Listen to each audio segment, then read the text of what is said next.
Bonjour tout le monde, ici Francis Parquin et bienvenue au Balado Box Le Compte de 8. Cette semaine à l'émission, Terence Crawford trop fort pour Amir Khan, un combat majeur pour Oscar Rivas, un nouveau joueur dans le monde de la boxe au Québec.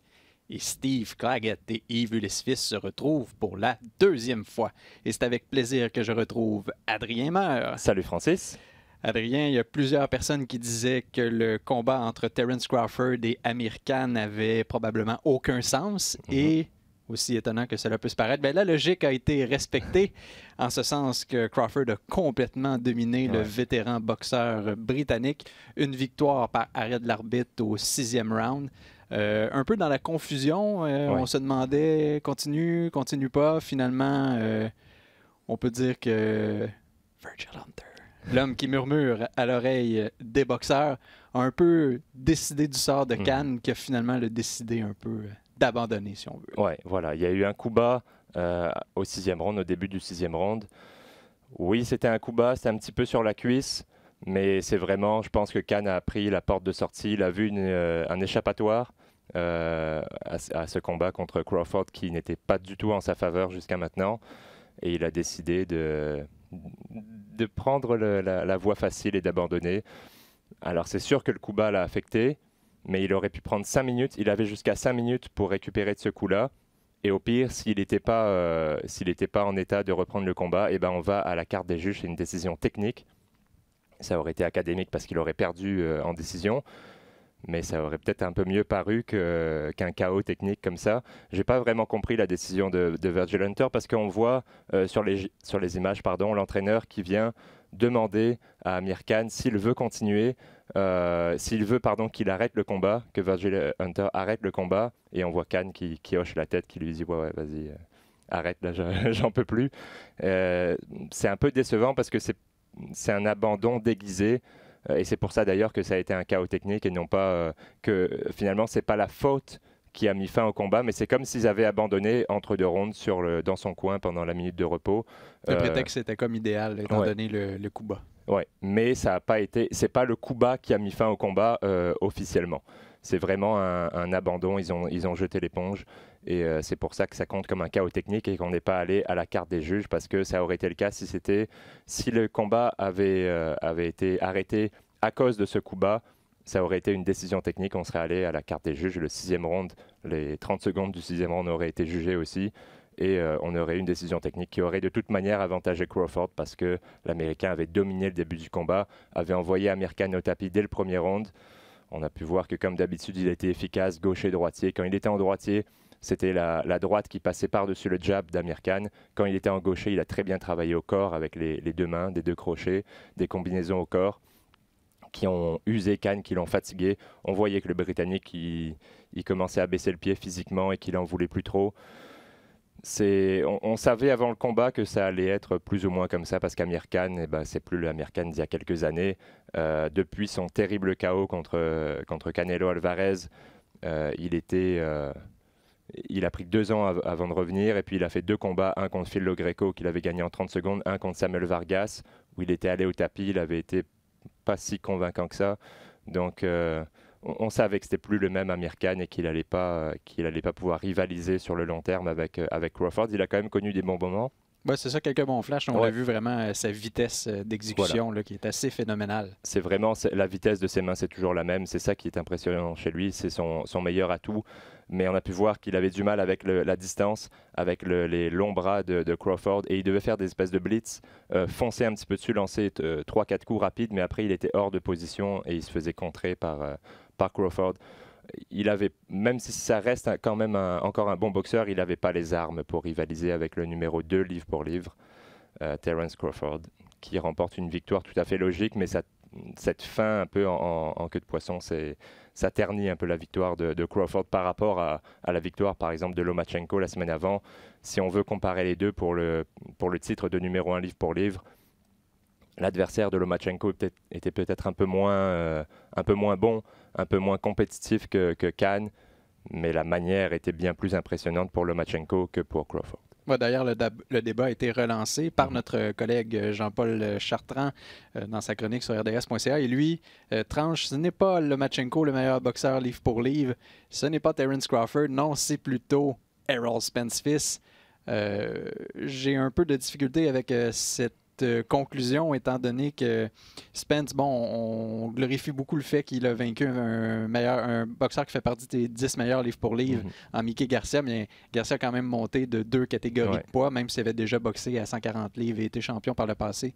C'est davantage un 135 livres. Oui, et on a pu voir la différence physique entre les deux, et c'est cette différence physique, à mon avis, qui a fait pencher la balance en faveur de Spence. Peut-être que s'ils étaient au même poids naturel, Spence aurait remporté quand même le combat, mais ça aurait été beaucoup plus compétitif. Là, s'il a aussi bien paru, c'est parce qu'il était face à un adversaire beaucoup plus petit, beaucoup plus maigre que lui. Je pense que Lomachenko est hors de tout doute le numéro 1 livre pour livre, mais comme des fois on aime dire, sur quel gardien tu miserais pour un 7e match d'une série finale de la Coupe Stanley, ou comme on l'a vu hier, un excitant match entre les Golden Knights et les Sharks. En tout cas, dans une ruelle, moi, je ferais peut-être davantage confiance à Terence Crawford, qui a été, je pense, le bien évoqué, moins spectaculaire que par le passé. D'ailleurs, on a regardé le combat en direct ensemble et on avait réalisé à peu près après le 3e round qu'il n'avait pas encore changé de gaucher à droitier. On voyait qu'il était vraiment très confortable comme droitier, esquivait facilement toutes les attaques de Khan. Et c'était pour placer sa droite aussi, parce que Khan est susceptible à la droite par-dessus son jab. On s'en souvient de celle de Canelo qui avait été dévastatrice. Et je pense que c'est pour ça qu'il a commencé le combat en droitier, pour pouvoir placer sa droite. C'est d'ailleurs celle-là qu'il a envoyée au tapis au premier round et qu'il a sonné une 2e fois à la fin du round. Et après, il a décidé de passer gaucher en deuxième partie, après le 3e round. Il est passé un peu plus gaucher pour travailler au corps et fatiguer Khan. Le moment le plus excitant de ce gala, c'est probablement quand le reporter d'ESPN a demandé à Bob Arum, qui était sur le ring après la victoire, bon, qu'est-ce qui se passe? Est-ce qu'on va avoir le fameux combat contre Errol Spence que tout le monde attend? On s'entend, c'est possiblement les 2 meilleurs boxeurs de la catégorie. C'est le combat que tout le monde veut voir. Et Arum, je pense, donner une réponse savoureuse en disant, je paraphrase, moi je veux le combat, Terence Crawford veut le combat, je suis pas mal convaincu à 100% qu'Errol Spence veut le combat. Le problème, c'est Al Haymon, on le voit jamais, il est jamais là, on peut jamais lui demander. Lui, on sait pas ce qu'il veut. Puis dans le fond, on le sait, il veut pas. Donc, il avait du feu dans les yeux, Bob Arum. Malgré ses 80 ans et plus avancé. Il était plus animé qu'Amir Khan à la fin du combat. C'était le gars qui avait le plus de peps dans le ring à ce moment-là. Donc là, on se demande encore c'est quoi la suite. Là, on évoque à regret que ça va être difficilement compliqué d'organiser un combat contre un boxeur qui fait partie de la grande famille de PBC, malheureusement. Pourtant, le fruit est mûr. Je pense que Crawford, sa notoriété déjà acquise à 147 livres, a déjà été champion dans les 2 catégories inférieures, a détenu toutes les ceintures à 140 livres. Spence, sa dernière victoire contre Mickey Garcia lui donne encore plus de crédibilité, mais on aimerait le voir enfin dans un vrai combat contre un adversaire qui, sur papier, a toutes les chances au moins égales de le battre. Oui, et d'autant plus que Spence n'arrête pas de dire que c'est lui son propre boss, que c'est lui qui prend les décisions. Là, il faut mettre son point sur la table et dire « Ok, je veux ce combat-là ». Et ça serait non seulement le combat que tout le monde veut voir, mais un combat extrêmement payant. 2 boxeurs américains, 2 membres du top 10 mondial qui s'affronteraient. Ça serait incroyable et ça serait très, très vendeur. Surtout que ces deux gars, notamment Crawford, qui n'ont pas... Spence est plus discret, mais Crawford, il arrivera à faire vendre le combat en conférence de presse aussi parce qu'il n'a pas sa langue dans sa poche. Sinon, dans l'ensemble, ça a été un événement qui était présenté à la télévision à la carte qui n'a pas offert de grands moments, à commencer par le combat de Félix Verdejo. On disait que pour lui, c'était un peu do or die. S'il perdait, c'était pas mal terminé. Là, avec une victoire par décision unanime des juges contre Brian Vasquez, on peut se dire que la machine, entre guillemets, est un peu repartie pour lui. Il risque d'avoir peut-être une opportunité assez intéressante. Oui, mais pour un gars qui était à sa dernière chance, entre guillemets, c'est un ancien grand espoir de la boxe portoricaine. Il a eu une défaite surprise, c'était l'an dernier ou il y a 2 ans. Il n'a pas vraiment rebondi comme je m'y attendais. C'était un peu décevant comme performance. On sent que ce gars-là a tout ce qu'il faut. Il a le talent, il a les aptitudes, il a le physique, mais c'est mental, c'est dans la tête. Il n'a pas il n'a pas la mentalité de champion. Je pense qu'en dehors du ring aussi, il n'est pas particulièrement sérieux. Il avait eu un accident de moto parce qu'il faisait de la moto à Porto Rico et il s'est planté, il s'était déchiré, il s'était abîmé le visage. En tout cas, il n'a pas l'hygiène de vie d'un boxeur pro.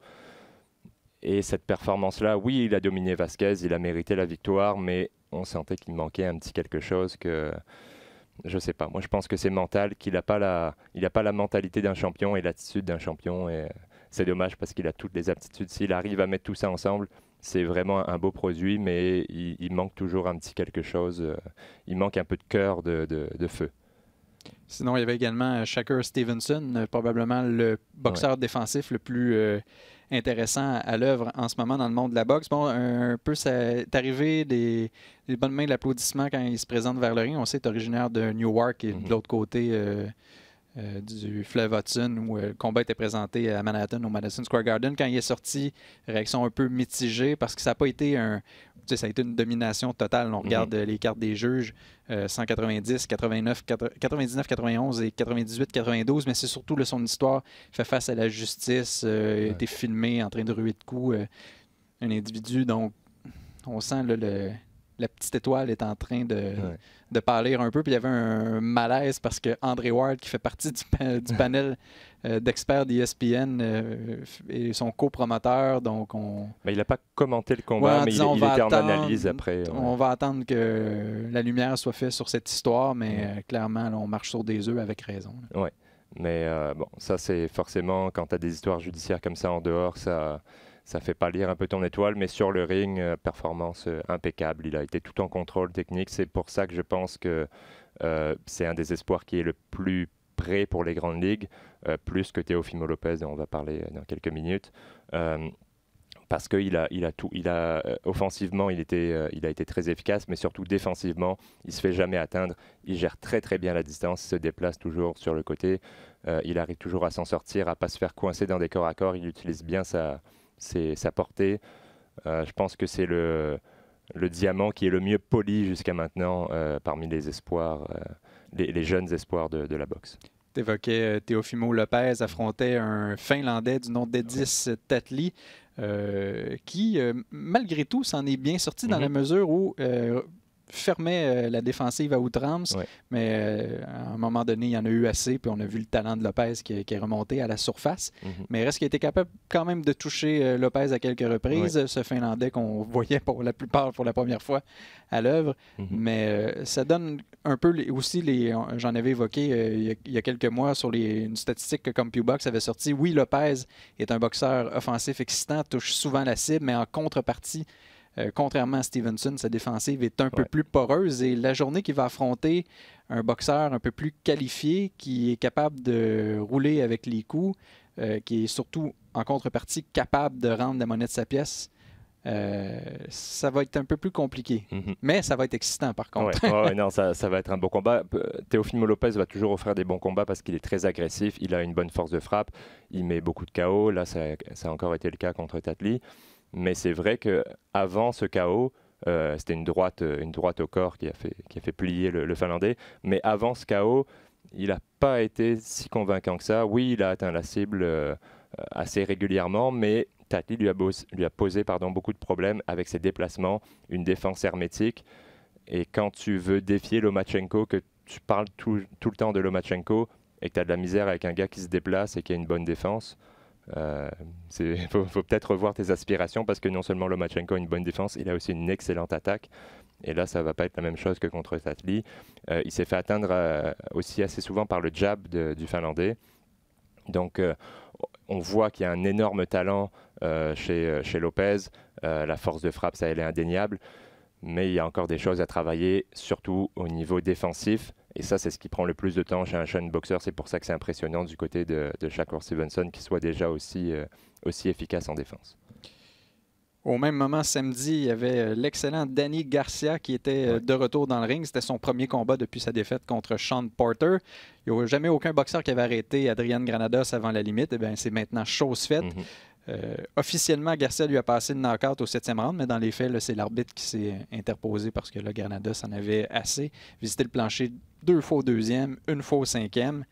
Je me demandais la semaine dernière, est-ce que Garcia, on sait dans sa carrière, parfois été un boxeur un peu plus... On se demandait son réel niveau de motivation. Bien là, a prouvé que... Là, on l'a vu. Il était motivé, puis quand il décide d'appuyer sur l'accélérateur, c'est assez convaincant. Oui, exactement. Convaincant, c'est le mot. Ça a été, à mon avis, la meilleure performance du week-end pour Garcia. Granados, c'est un gars qui est toujours difficile à boxer, qui pose des problèmes à peu près tout le monde. Le seul qui avait pas eu tant de problèmes, c'est Sean Porter, qui avait réussi à bien le cadrer, si tu veux. Là, Garcia l'a dominé de la tête et des épaules depuis le début du combat. Bon, il faut dire que Granados fait des erreurs un peu basiques. Quand il frappe, ses mains, sa deuxième main baisse, descend ou va sur le côté. Donc laisse une bonne ouverture pour les contres. Mais j'ai beaucoup aimé la manière dont Garcia a boxé. Il a été très patient. Il a attendu l'ouverture. Il a attendu qu'il y ait une possibilité d'atteindre la cible avec un coup de puissance. C'est ce qu'il a fait avec son crochet. On sait que son crochet, c'est probablement le meilleur crochet chez les poids mi-moyens. Quand il a atteint la cible, on a vu que Granados est allé au tapis et il était sonné. Et je pense qu'il n'a jamais vraiment récupéré parce qu'il a continué à prendre des coups, à chaque ronde des coups de puissance, des mains droites par-dessus, des overhand, beaucoup de crochets qui ont atteint la cible. À la fin, l'arbitre a bien fait d'arrêter parce que ça a commencé à devenir très dur pour Granados et c'était juste une question de minutes. Il allait se faire passer le KO. Si ça continuait 1 ou 2 rondes de plus, on l'aurait peut-être vu quitter sur une civière ou subir des dommages qu'il n'avait pas besoin de subir. Donc, bonne décision de l'arbitre et excellente prestation de Garcia qui se replace pour un combat. Eh ben, écoute, ça pourrait être contre n'importe quel... Il y a l'embarras du choix d'ailleurs. Ouais. Il a dit « J'espère que j'ai pas fait peur à Manny Pacquiao », mais sinon, on peut penser Keith Thurman, qui est champion WBA, Sean Porter, WBC, et Spence, IBF. Donc, je pense n'importe lequel de ces 4 adversaires, ça fait un combat extrêmement intéressant. Ouais. Il a très bien placé ses pions sur l'échiquier. Et la suite, c'est forcément un gros combat pour lui. Son prochain, ça va être un combat de championnat du monde. Probablement un des noms que tu viens de citer. Et ça va être un combat compétitif contre n'importe lequel de ces boxeurs. Sur cette carte, il y avait également Brandon Figueroa, le jeune frère d'Omar Figueroa, l'ancien champion du monde. Il affrontait Jan Frez Parejo. Ça a été une victoire. On a, dans le fond, jeté l'éponge après le 8e round. Là, ça a été une pas mal de domination de Figueroa dans la mesure où c'est lui qui a lancé le plus de coups. Pas nécessairement été plus précis, mais peut-être 2 fois plus actif. Je n'ai pas les chiffres. C'est ça. Figueroa, c'est un gars qui lance beaucoup de coups en combinaison. Pourtant, il est grand, il a des longs bras, mais il se bat à l'intérieur. Un peu comme Paul Williams il y a quelques années chez les mi-moyens. Il lance énormément de coups. Il travaille beaucoup au corps. Alors, en début de combat, Pereira a réussi à placer des directs du droit. C'est lui qui plaçait les meilleurs coups dans les 2-3 premiers rounds, mais il en plaçait 2, 3, alors que Figueroa, lui, lançait de tous les angles à tous les moments. Et au bout d'un moment, ce volume-là, c'était trop pour Pereira qui en pouvait plus, notamment à cause du travail au corps qu'il a vraiment épuisé. Puis sinon, on surveillait le poids lourd Andy Ruiz-Fils qui, lui, a gagné. Encore une fois, son adversaire, Alexander Dimitrenko, qui a jeté l'éponge après le 5e round. Ouais, Dimitrenko, c'est pas le plus vaillant. On l'avait déjà vu dans des combats précédents. C'est un gars qui est grand, qui fait 6 pieds 5, qui a des longs bras, mais il n'utilise pas sa portée, il jabbe pas. Il envoie des petits jabs mous comme ça, un peu pour mesurer la distance, mais il ne tient pas l'adversaire au bout de ses poings. Et Ruiz, c'est un petit grassouillet, mais qui a des mains très rapides et qui lance des combinaisons qui ont atteint la cible régulièrement, notamment son direct du droit. Au bout d'un moment, c'était trop pour Dimitrenko, mais on voyait que c'était aussi une question de volonté, de mental du côté de Dimitrenko, qui n'a pas l'esprit d'un guerrier, si tu veux. C'est le temps de quelques actualités. Ouais. Ça tombait un peu comme une surprise, disons-le, une agréable surprise pour Oscar Rivas au moins. Ouais. Il va affronter Dillian Whyte le 20 juillet prochain à l'O2 Arena de Londres. Et on comprend là, que la première position d'aspirant au WBC, ceinture qui est détenue par Deontay Wilder, sera l'enjeu parce que Whyte est premier aspirant au WBC, mais également à la WBO. Et encore une fois, là, Yvon Michel qui parvient à sortir un lapin de son chapeau et offrir un combat très significatif pour un de ses boxeurs qui, enfin, là, aura une chance.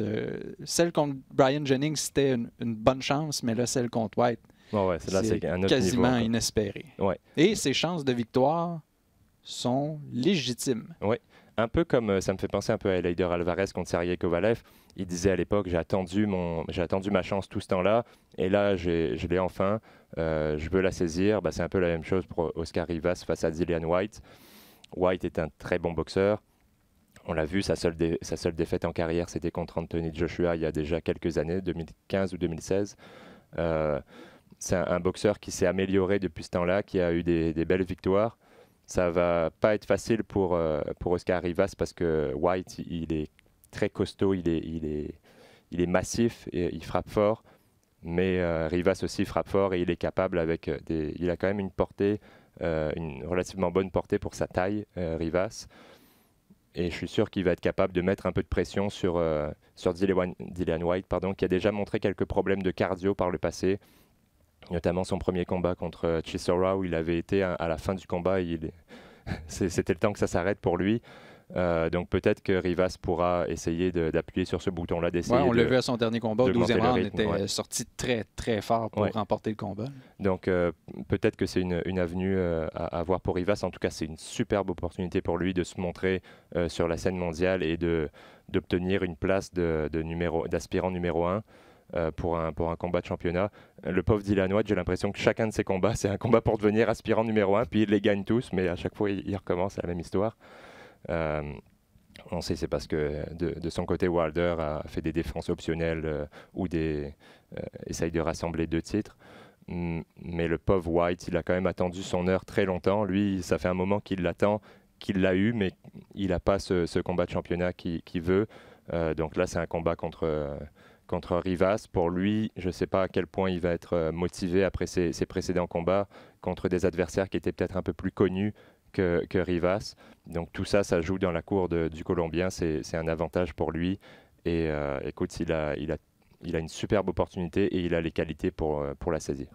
Et ça négociait fort pour Yvon Michel parce qu'on dit qu'Oscar Rivas a été pressenti pour affronter Anthony Joshua, qui s'est un peu beaucoup retrouvé les mains vides, puisque Jarrell Big Baby Miller a échoué un test antidopage. Non, pas un, 3. 3 tests antidopage. Le deuxième, c'était notamment pour des hormones de croissance. Il avait déjà échoué dans le passé, quand il était encore kickboxer en 2014.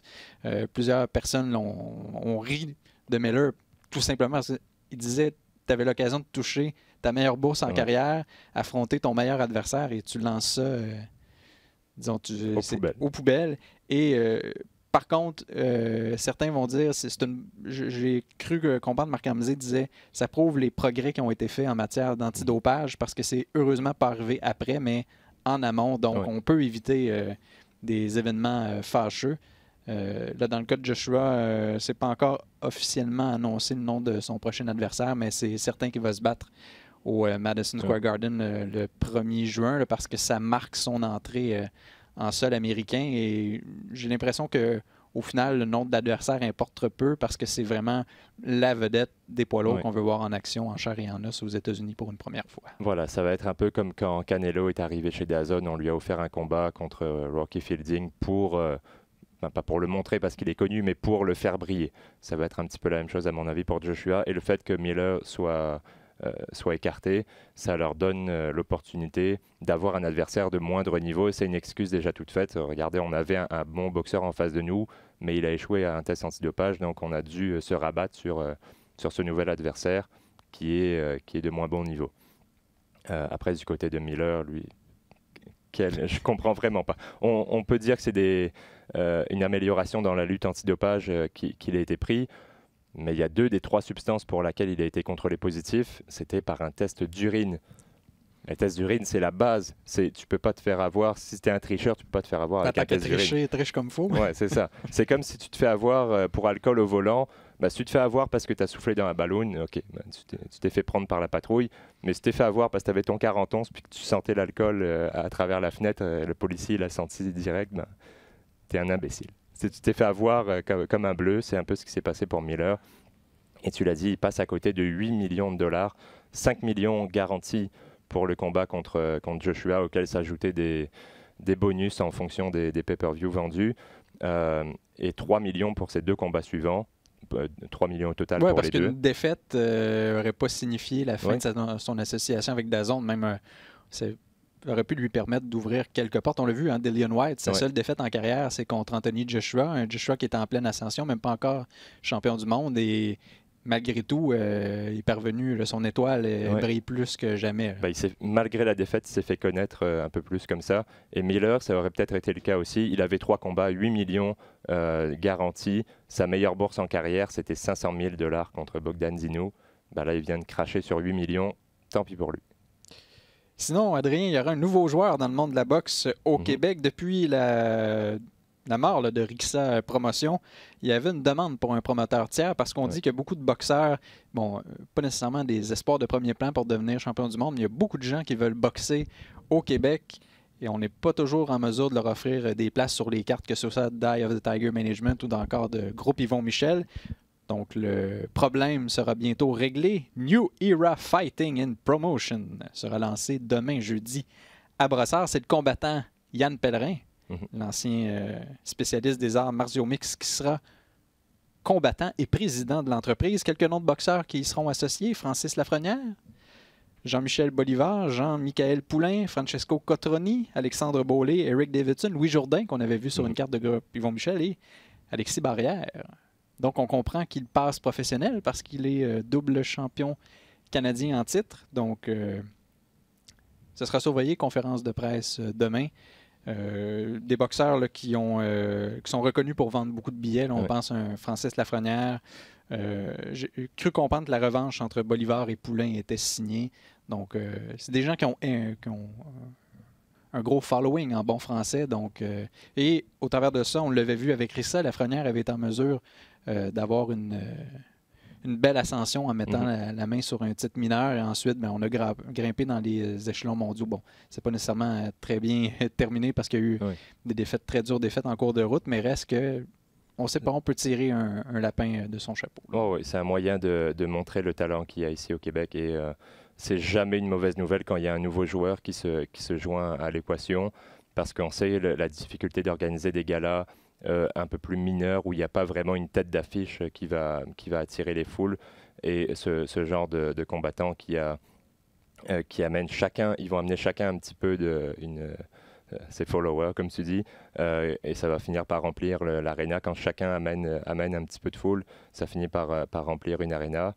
Et écoute, ça permet aux boxeurs de rester actifs et d'avoir plusieurs combats dans l'année et de pouvoir grimper les échelons tranquillement des classements nord-américains et mondiaux. Donc, c'est forcément une bonne nouvelle. On peut pas être mécontent qu'il y ait un nouveau joueur. Et ça sera fait en association avec Groupe Yvon Michel, comme c'était le cas pour Rixa. Donc, si, par exemple, on avait un événement de grande envergure, que ce soit Centre Bell, Centre Vidéotron, Place Belle, peu importe, on forme un peu la relève pendant ce temps-là. On va être capable de remplir des places sur des événements de plus grande envergure. Donc, à surveiller.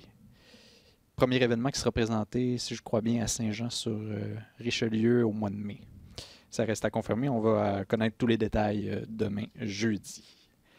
Sinon, une fin de semaine là, qui s'annonce vraiment, vraiment chargée dans le monde de la boxe.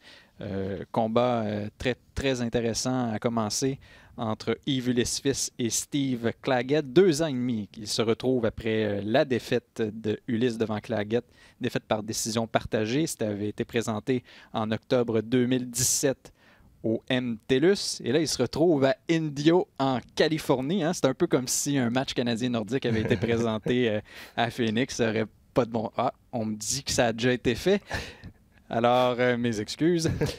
Bref, c'est un combat qui aurait suscité tellement d'intérêt ici, mais bon, l'appel des beaux dollars, si vraiment, du côté de Camille et Stéphane, on a joué carte sur table. Le montant que DAZN et Golden Boy offraient, il n'y avait pas moyen de rentrer dans nos frais en tenant le combat ici à Montréal ou ailleurs au Québec. Donc, trêve de plaisanterie. Ulysse Claggett. J'avais Ulysse gagnant lors du premier combat. Oui, moi aussi. C'était présenté toutefois dans un petit ring, 16 par 16. Là, ça semble être acquis que ça va être dans un plus grand ring, 20 par 20. Est-ce que ça va faire une différence? Est-ce qu'Ulysse est capable d'utiliser? Parce qu'on l'a vu, notamment contre Cletus Seldin, avait vraiment quand il se déplace, il profite de tout l'espace disponible. Quand il veut, il peut utiliser tout le ring. Le problème dans ce premier combat contre Claggett, c'est que parfois, il ne voulait pas utiliser le ring. Il voulait échanger coup pour coup avec Claggett. Il voulait montrer qu'il était un tough. Ça a joué en sa défaveur. Il ne va pas refaire la même erreur une deuxième fois. C'est un gars qui est brillant. Il va utiliser le ring, il va utiliser sa vitesse, sa gestion de la distance. Et à mon avis, là, il va dominer Claggett, qui est jamais facile.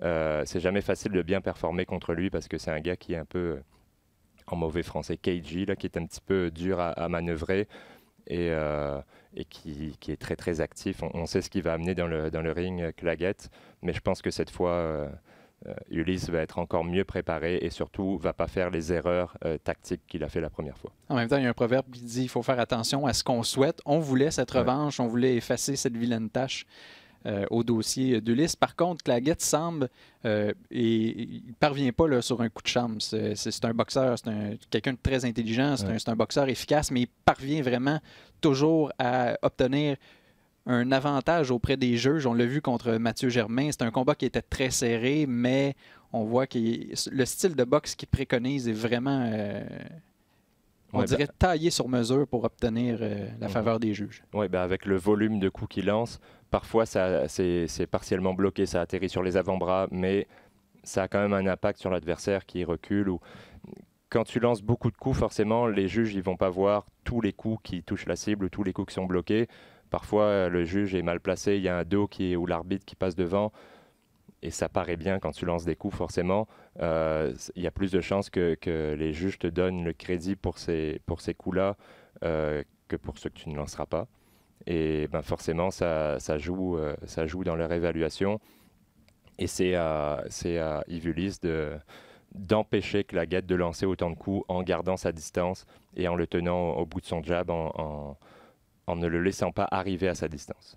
Oui, parce qu'on dit qu'il est dans une forme apparemment splendide. Il n'a pas voulu parler aux médias depuis l'annonce de ce combat-là, préféré se concentrer sur la tâche à accomplir. Ça, on ne peut pas lui reprocher. J'aurai l'occasion de parler avec le promoteur Camille Stéphane plus tard aujourd'hui, un texte qui sera à lire demain jeudi sur rds.ca. Dans son cas, je pense qu'il l'a bien évoqué, il faut absolument qui ne donne jamais l'occasion à Claggett de construire quelque chose, de ne pas se planter les deux pieds dans le ring. Puis on l'a vu dans ces combats qui ont suivi, quand Yves Ulysse boxe selon ses termes, par moments, ça peut être ennuyeux, mais côté technique, c'est du grand art. Et en fond, c'est ce qui nous avait été vendu quand il était passé dans les rangs professionnels. Toutes comparaisons sont toujours très mauvaises, mais on disait il y a un peu de Sugar Ray Leonard dans le ring, il se déplace tellement, des belles esquives et tout. J'espère que c'est ce qu'on va voir dans le ring jeudi soir et qu'on ne retombera pas là, dans des pièges dans lesquels Claggett a déjà tendu à plus d'une reprise. C'est pas comme si on manquait d'informations. Il s'était fait attirer dans des échanges, mais quand il met tout ça ensemble, ses déplacements... On n'aura pas non plus le fardeau de plaire à un public partisan, des fois qui est peut-être plus sévère ou qui se fait entendre son mécontentement.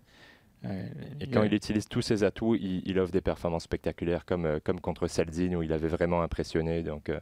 je pense qu'il est capable de refaire ce genre de performance contre Claggett. On rappelle un titre WBA Gold.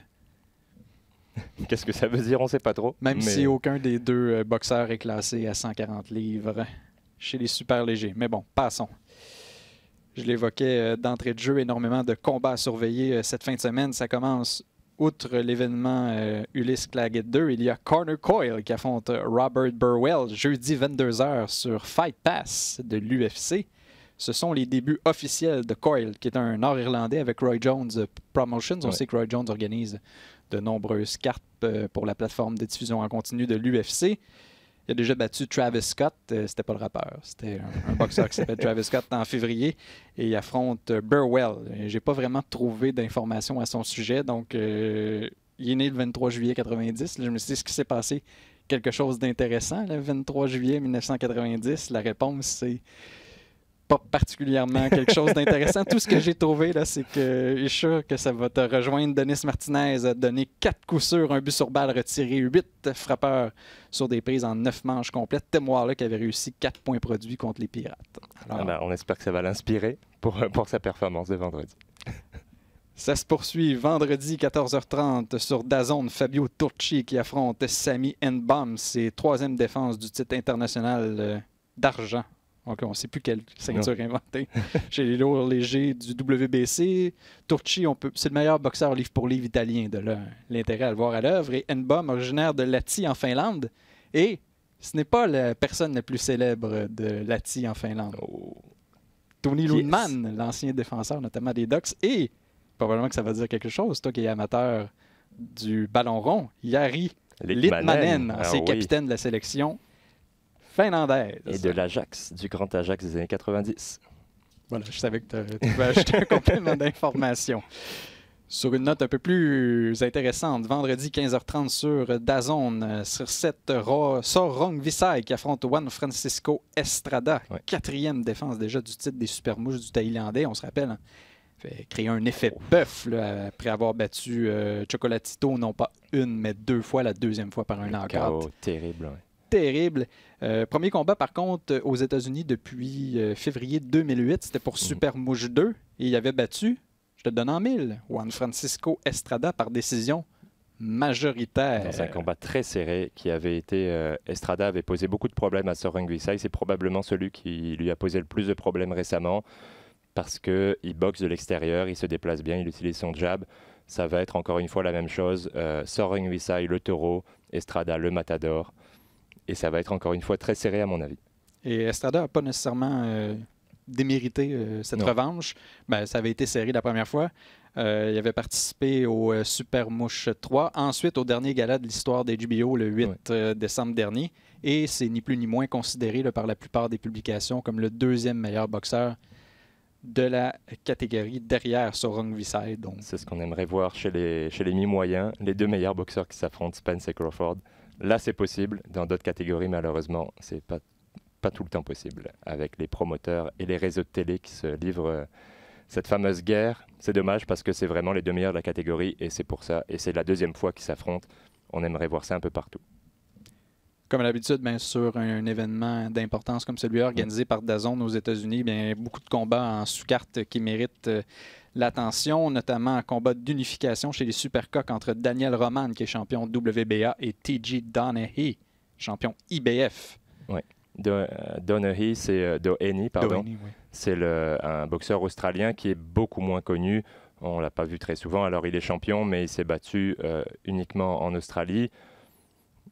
Mais il faut faire attention. Il y a 2 semaines, je vous ai dit que Denis Soga n'avait aucune chance contre Munguia. On a vu ce que ça a donné. Il aurait dû, à mon avis, gagner ce combat-là. Donc, faut pas le sous-estimer. Mais il a beaucoup moins d'expérience que Roman, que j'aime bien. Roman, il a une belle boxe, un style très fluide, une belle variété de coups. Pas beaucoup de puissance, il frappe pas très fort. Mais par contre, c'est très efficace. Il lance quand même beaucoup de coups. C'est à chaque fois bien fait techniquement. Il se déplace bien. Donc, c'est un boxeur qui est assez complet, Roman. Et je pense qu'il va être capable d'unifier les titres. Sinon, combat entre les vétérans Jesse Vargas et Humberto Soto. Ouais, ça va être très bon. Humberto Soto, c'est son 81e combat de sa carrière. 81e combat. C'est quand même impressionnant dans la période moderne de pouvoir se battre autant. Lui s'est battu contre à peu près n'importe qui chez les légers à l'époque où il a été champion pendant plusieurs années. En face, Jesse Vargas, malgré son plus jeune âge, ça reste quand même un vétéran qui a affronté aussi, qui a une bonne expérience au haut niveau. Ça va être à mon avis une belle partie d'échecs et ces 2 gars qui n'ont pas peur d'échanger quand il faut lancer des combinaisons, serrer la mâchoire et et laisser partir les mains. Ces 2-là sont capables de le faire, ces 2 Mexicains. Je pense que ça va être un très bon combat, parfois tactique, parfois un peu plus physique.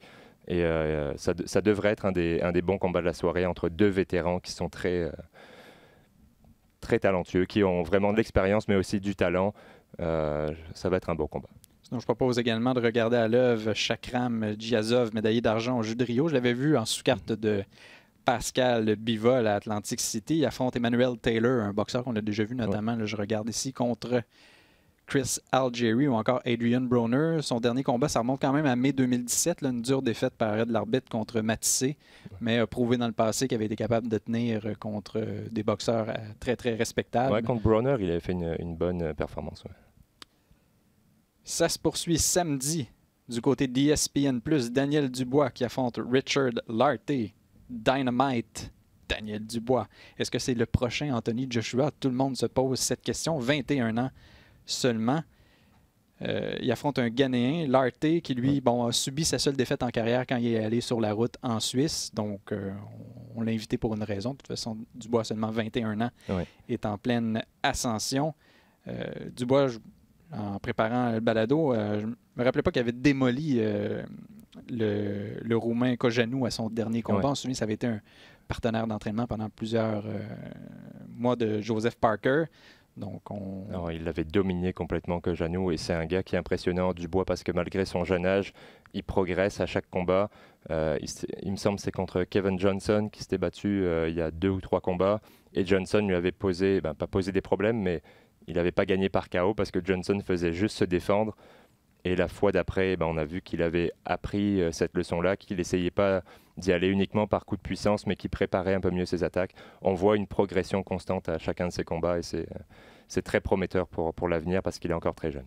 Et il y a une belle récompense, une belle carotte qui pend au nez de Dubois, parce qu'il y a déjà un combat qui a été, je dirais, accepté contre Joe Joyce pour le titre du British Boxing Board of Control. On parle possiblement du 13 juillet à l'O2 Arena. Et j'ai réalisé dernièrement, en voyant le film The World Is Not Enough de James Bond, que la scène d'introduction se termine sur le toit de l'O2 Arena. J'ai pas vu le film, donc je peux pas te confirmer ça. Désolé. 007 qui est interprété par Pierce, qui se blesse à la clavicule en déambulant sur le toit.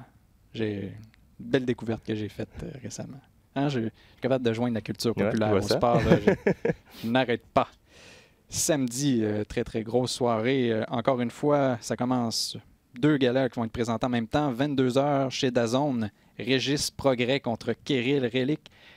Il y a un temps pas si lointain, on parlait de la super série mondiale de boxe pratiquement chaque semaine. Et là, ça fait longtemps qu'on n'en avait pas parlé. J'avais pratiquement oublié son existence. Bon, on est enfin à l'étape des demi-finales. Régis Progrès, qui est la première tête de série de ce tournoi chez les super légers. 2 ceintures qui sont en jeu, WBC d'argent et WBA. On rappelle, Progrès avait battu Terry Flanagan par décision unanime en octobre. Et Relic, lui, ça avait été un peu plus compliqué contre Edouard Troyanovski. Décision unanime, mais des pointages très, très serrés. 3/4 de 115-113. Combat qui est encore une fois présenté pour Progrès dans son État natal, la Louisiane. Le premier, la Nouvelle-Orléans, là du côté de Lafayette. Et Progrès dit encore plus inspiré à l'idée de se battre à Lafayette.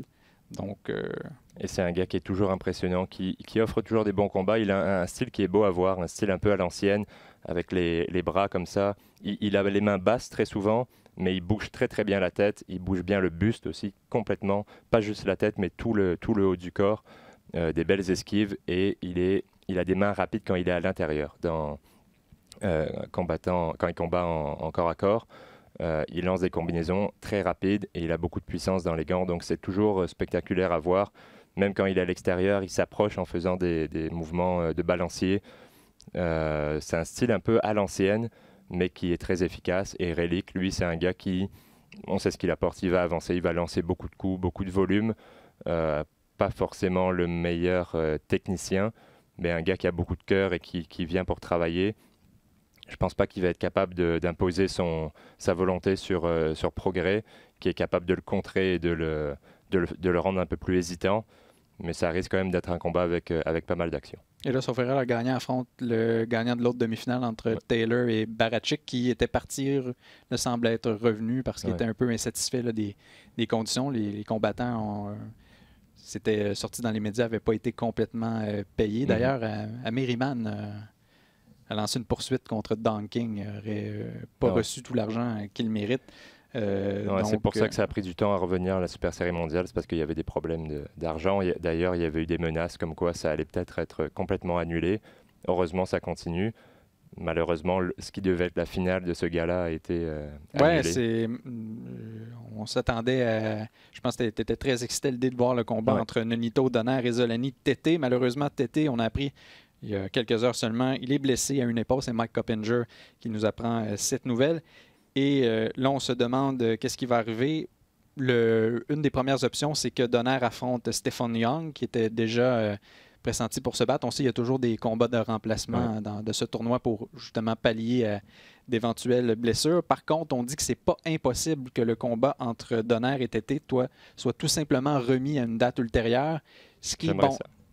Et je pense le choix le plus intéressant point de vue pugilistique. En même temps, un tournoi, les blessures font partie de ça. Et Young pourrait toujours plaider, j'avais une chance de me battre en demi-finale. Puis j'ai signé pour ça. J'ai signé pour ça, donc... Mais moi, j'aimerais voir ce combat-là plus tard, Et puis d'autant plus que Donner avait gagné le premier combat, son quart de finale contre Burnett, sur une blessure du Britannique. Il s'est blessé au dos, il me semble, en frappant. Donc ça serait quand même triste qu'il arrive en finale en ayant gagné son quart de finale sur blessure de l'adversaire. Sa demi-finale, son adversaire se blesse, il a un adversaire de remplacement qui est de moins bon niveau. Ça ferait un petit peu tâche s'il arrive en finale de cette manière-là. Donc j'aimerais que le combat soit reporté à plus tard, surtout que ça va être très intéressant contre Tété qui est encore plus grand, avec des bras encore plus longs que Donner. Ça serait un match-up très intéressant au niveau des styles aussi. Donc j'aimerais que ça soit reporté, mais écoute, ça serait quand même logique que le combat se passe ce week-end. Samedi, toujours du côté de Showtime. Surveillez l'horaire de TSN parce qu'on prévoit un 7e match entre le Magic et les Raptors qui n'aura pas lieu puisque les Raptors ont remporté la série en 5 matchs. Donc, pas impossible qu'il y ait des modifications à l'horaire. Pour le moment, ce n'est pas le cas, mais peut-être une belle surprise parce que Robert Easterfist affronte Ramsès Barthélemy. C'est un combat pour le titre vacant des poids légers de la WBA entre Easter, qui lui avait subi la défaite à son dernier combat contre Mickey Garcia. Pas de honte là-dedans. Non, du tout. Et Barthélemy, lui, c'est un ancien champion du monde chez les superplumes et les légers. A déjà battu Relic dans le passé. C'était en mars 2018. Battu par Kirill Relic en mars 2018. Et il l'avait battu avant en mai 2017. Donc, c'est une occasion pour lui de revenir au sommet. Ouais, là, il est redescendu à 135. Il était monté à 140 pour ces deux combats-là. Là, il redescend à 135. C'est deux gars qui ont un profil un peu similaire parce qu'ils sont très grands, tout en longueur, avec des grands bras, une grande portée. Mais Barthélemy, il utilise rarement cette portée. Il aime bien se battre à l'intérieur, un peu comme ce qu'on a vu avec Figueroa. Bon, pas de la même manière, mais il aime bien le combat rapproché. Il a un très bon crochet gauche avec beaucoup de puissance. De l'autre côté, Easter, c'est pas un cogneur, mais c'est un gars qui, lui, utilise bien sa grande portée. Il a 1 pouce de plus en taille, mais il a 4 pouces de plus en portée, Easter. Et je pense qu'il va être capable, contre Barthélemy, de le garder à distance, de tourner autour et d'utiliser cet avantage. Easter est un peu plus technique, mais il ne faut pas discréditer Barthélemy, qui a une bonne puissance et qui a beaucoup d'expérience. Donc ça risque d'être quand même un beau match-up de style. Je vais également surveiller le combat éliminatoire des super légers du WBC entre Victor Postol et le Toulousain Mohamed Mimoun. Ouais. Postol, on l'a évoqué son nom un peu plus tôt, avait perdu un combat contre Terence Crawford. C'est déjà aussi incliné dans le passé contre Josh Taylor. Mimoun, lui, malheureusement, n'a jamais passé près de boxer à ce niveau-là. C'est peut-être plus grande victoire, Sam Eggington, dont on a déjà parlé à quelques reprises. La dernière victime de Liam Smith. Donc, doit-on accorder des chances aux Français? Pas beaucoup, parce que Postol, on connaît son niveau. C'est un gars qui s'est battu contre les meilleurs de sa catégorie. Tu l'as dit, Taylor, Crawford. Mimoun, il a beaucoup moins d'expérience au haut niveau et en plus, il a une force de frappe minimale, 2 KO en 21 victoires, il me semble. Donc, il ne faut pas s'attendre à un KO de sa part. Il faut s'attendre à ce qu'il gagne au point. Et pour gagner au point contre Postol, il faut être un fin technicien. Ouais, exactement. Est-ce qu'il est toujours entraîné par Freddie Roach? Je ne suis pas certain. Je sais qu'il y avait eu des dissensions. À un moment donné, après sa défaite, pas contre Crawford, mais je pense contre Taylor. Mais je ne suis pas certain de ce qu'il en est aujourd'hui.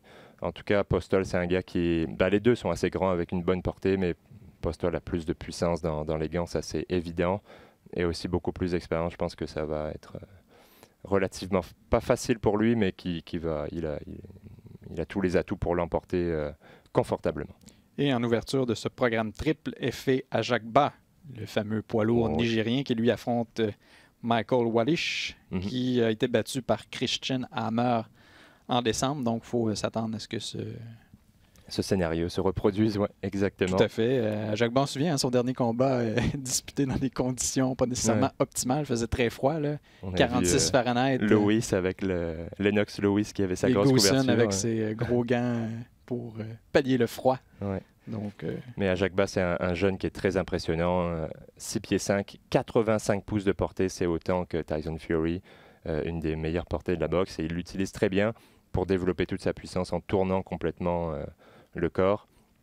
Mais là, il fait face à un gars de 6 pieds 5 comme lui, qui a une moins bonne portée et qui a surtout un peu moins de talent.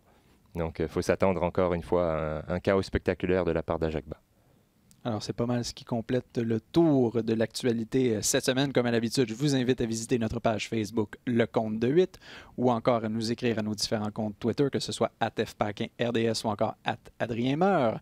Je vous rappelle que c'est possible de nous écouter chaque semaine sur Spreaker, iTunes, Google Play Music, Spotify et maintenant, cher Ernest, vous pouvez nous voir sur YouTube, donc au nom d'Adrien Meur et du Grand Vizir. De la mise en onde de Tim Fournier, ici Francis Paquin, qui vous remercie d'avoir été des nôtres et qui vous dit à la prochaine. Ciao!